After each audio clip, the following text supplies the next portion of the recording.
The Rings of Power isn't an adaptation.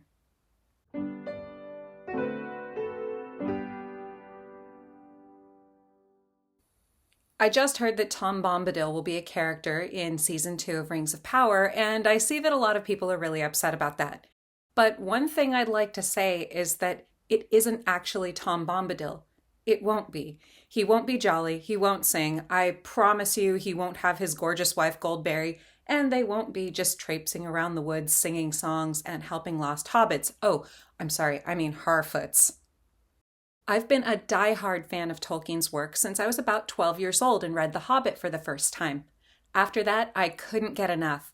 I burned through The Lord of the Rings, and while I was still a teenager, I'd read the Silmarillion, all the appendices, and even learned a little bit about all the Elvish languages that Tolkien invented.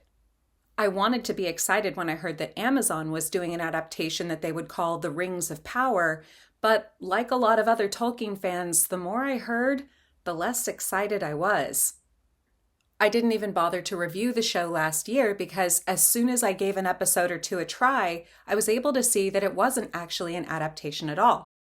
When I was a little kid, my cousin had the Ewok Village playset from Star Wars. It was awesome. It even had the rotating spit, so you could tie Han Solo up to it and all the Ewoks could be sitting around getting very excited about their barbecue.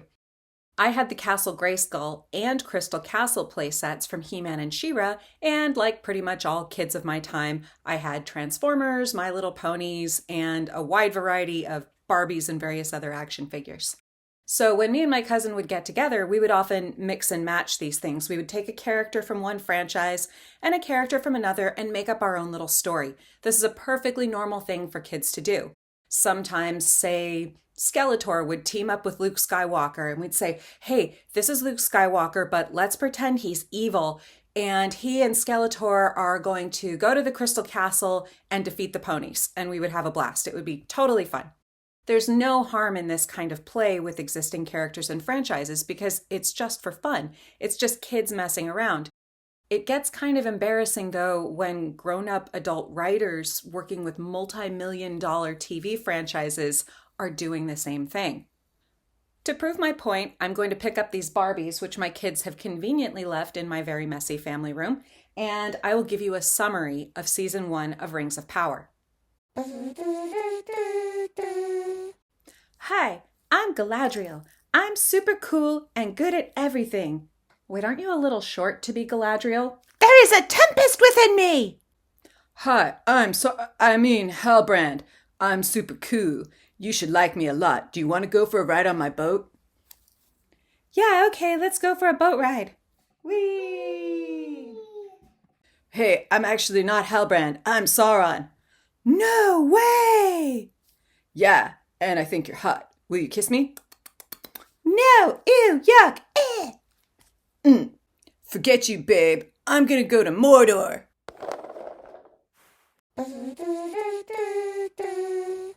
I like to talk about children's literature, and occasionally that includes TV and film adaptations of that literature. But like I said before, this isn't an adaptation. It's just reusing characters for a completely unrelated story.